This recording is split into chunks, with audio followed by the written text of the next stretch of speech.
आज मैं एक कोई कमेंट देखी अपने लेटेस्ट वीडियो में, जो अभी लेटेस्ट एक वीडियो था। तो उसमें मैंने ये कमेंट देखा कि कोई एक मेल था। वो कमेंट में बोलता है कि आप इधर-उधर की बातें करते रहते हो, ठीक है? लेकिन आप कानून के बारे में बात नहीं करते हो। सबसे पहली चीज़ तो ये एक मैं आपको तरीका बताती हूँ। अगर आप लोग मोबाइल चलाते हो ना, यूट्यूब चलाते हो, तो हमेशा आपको क्या करना चाहिए, जो वीडियो किस तरह की वीडियोज़ आ रहे हैं उस चैनल पर, कोई भी चैनल आप देखते हो ना, तो क्या करो, एक वीडियो आप जब क्लिक किए, ठीक है? तो उसका पूरा का पूरा पैटर्न देखो कि ये किस टाइप की वीडियोज़ डाल रही है। अगर वो पैटर्न मैच ना करे, मतलब कि फॉर एग्ज़ाम्पल किसी दिन क्रिकेट के बारे में बात कर रही है, किसी दिन खेल को छोड़ के अचानक से पॉलिटिक्स की बात करने लग गई, किसी दिन पॉलिटिक्स को छोड़ के अचानक से स्पिरिचुअलिटी की बात करने लग गई, किसी दिन स्पिरिचुअलिटी को छोड़ के अचानक से एक बैग लीगल बात करने लग गई, किसी दिन अचानक से कुकिंग सिखाने लग गई, किसी दिन अचानक से आपको ड्राइंग सिखाने लग गई। तो इस तरह का अगर कुछ दिखे तब आपको बोलना चाहिए। बेवकूफ़ों टाइप कभी भी कमेंट नहीं करना चाहिए, क्योंकि सामने वाला भी आपको पागल समझेगा और धीरे-धीरे ना आपकी ये जो आदत डेवलप हो जाएगी, तो आप ऑफलाइन वर्ल्ड में भी ऐसी पागलपन करोगे, तो लोग भी आपको गंभीरता से नहीं लेंगे। तो मैं वही देखती हूँ कि कोई भी ऐरा-गैरा, नत्थू-खैरा टाइप से एकदम मतलब दिमाग लगा लेता है। मतलब आपको आज तक समझ ही नहीं आया, आप मेरा चैनल सब्सक्राइब करके रखे हुए हो, आप वीडियो देख रहे हो, आपको समझ ही नहीं आया कि ये चैनल बना किस लिए है। ये चैनल बना है आम जनता से आसान भाषा में बात करने के लिए। आम जनता से आसान भाषा में बात करने के लिए। किस तरह की बात करने के लिए? वकील की भी परेशानी और क्लाइंट की भी परेशानियों, दोनों की परेशानियों को मर्ज करके बात करने के लिए। देखो, कोर्ट की दुनिया में जाओगे, वकील को सिर्फ आपके केस से मतलब है। क्या केस है भैया, क्या हुआ? भैया मेरा चेक बाउंस हो गया है, रिकवरी करवाना है। ठीक है, हो जाएगा, लेकिन इसके लिए इतनी-इतनी फीस लगेगी। भैया वो मेरे पास पैसे का इतना दिक्कत है। वो मैं नहीं जानता सर, ये आपका पर्सनल इश्यू है। ये आपका पर्सनल इश्यू है। मैं नहीं जानता। और आप अपनी कहानी मत बताओ, आप बस सीधा-सीधा सा बताओ, क्या मैटर है, क्या फैक्ट है, ये बताइए और जाइए। तो नॉर्मली कोर्ट कचहरी की दुनिया में आज तक मैंने एक ही चीज़ देखी है, और वो ये देखी है कि एक वकील रोबोट चिट्टी की तरह काम करता है। फीलिंग होती ही नहीं है, इमोशनलेस होता है, और अगर इमोशंस दिखाता है, तो most of the time client को ठगने के लिए इमोशंस दिखाता है। मैंने देखा है, पर्सनली इस चीज़ को देखा है। मैंने अपना खुद का 2 साल के वर्क एक्सपीरियंस में भी देखा, तो मुझे एक चीज़ तो समझ में आई, जब क्लाइंट के ऊपर परेशानी आती है, मुसीबत आती है, उसके साथ कोई अन्याय होता है, तो उसको सबसे ज़्यादा चाहिए होता है इमोशनल सपोर्ट। उसको एक वकील से ज़्यादा एक परिवार की तरह समझने वाला वकील चाहिए होता है।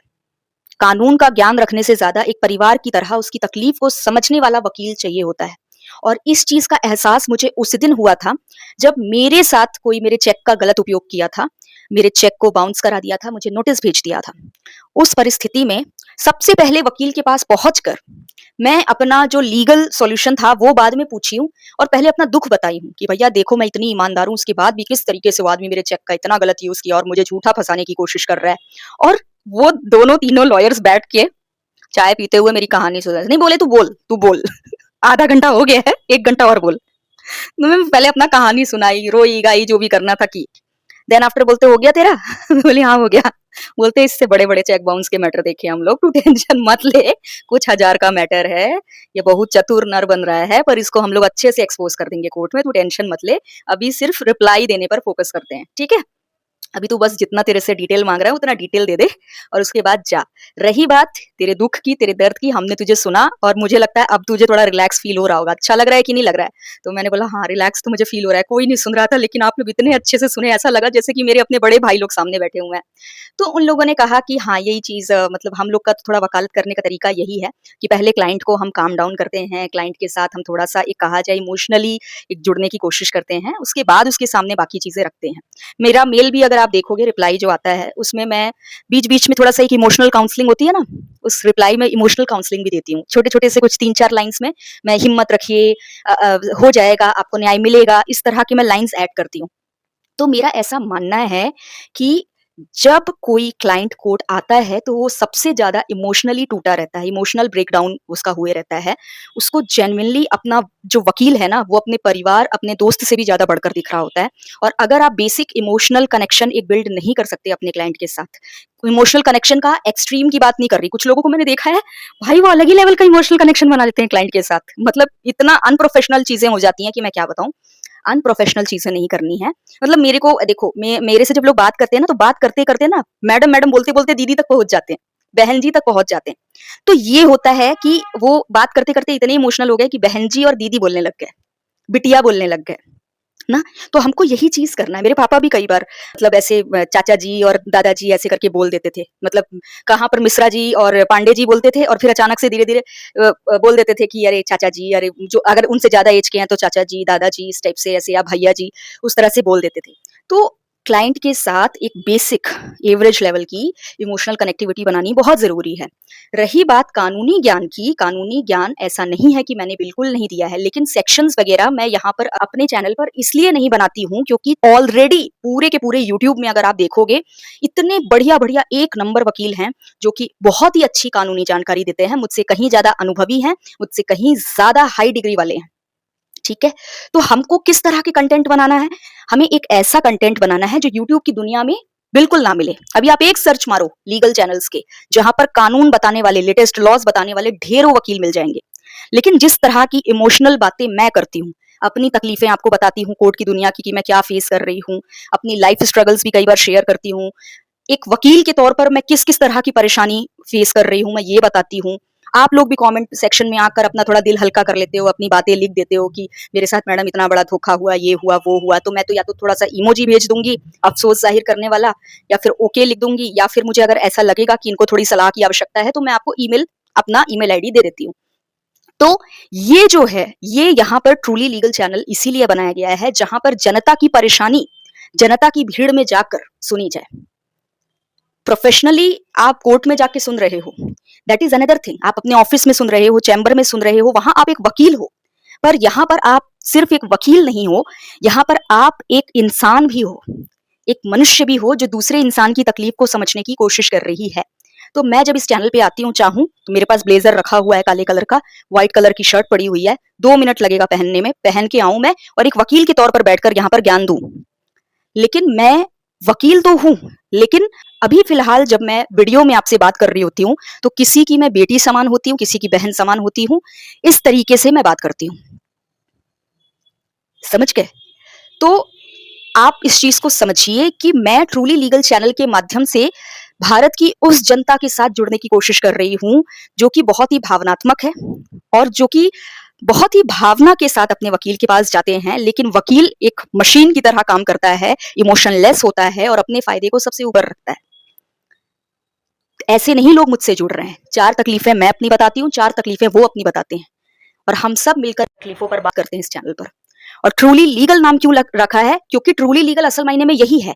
न्यायपालिका क्यों बनाई गई है? एक व्यक्ति को न्याय क्यों चाहिए होता है? क्या न्याय हासिल करने से उसका हेल्थ अच्छा हो जाएगा? क्या न्याय हासिल करने से उसके घर में खूब सारे पैसे आ जाएँगे? क्या न्याय हासिल करने से उसके बच्चे की बीमारी खत्म हो जाएगी? नहीं। न्याय हासिल करने से उसको भावनात्मक सुकून मिलेगा। क्या मिलेगा? भावनात्मक सुकून, कि फाइनली देखो गलत के साथ गलत हुआ और अच्छे का अंत में जीत हुआ।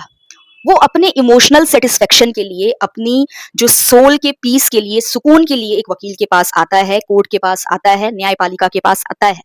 तो न्यायपालिका, न्याय का सिस्टम इसलिए, अब किसी का बेटा का हत्या हो गया, अभी उसका बेटा तो वापस करके तुम लोग दोगे नहीं।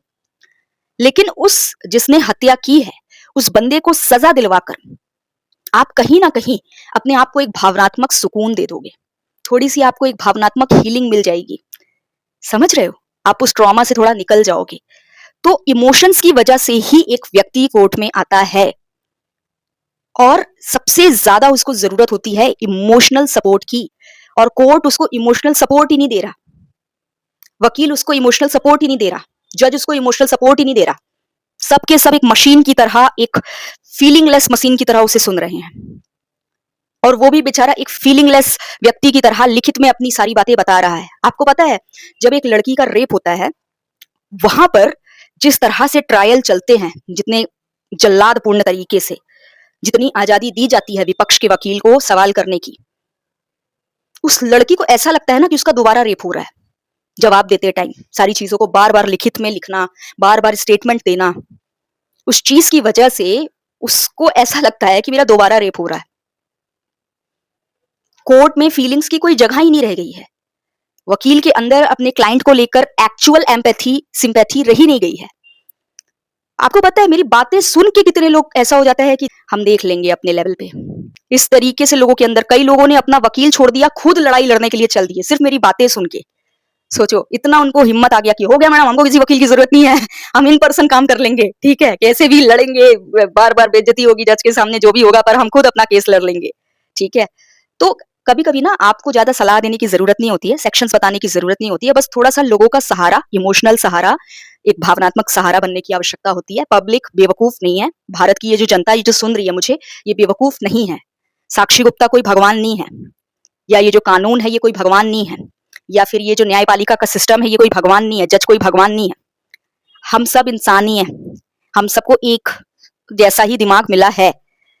तो इंसान अपने साथ हुए अन्याय को लेकर न्याय मांग सकता है, खुद ब खुद मांग सकता है, खुद ब खुद न्याय की लड़ाई लड़ सकता है।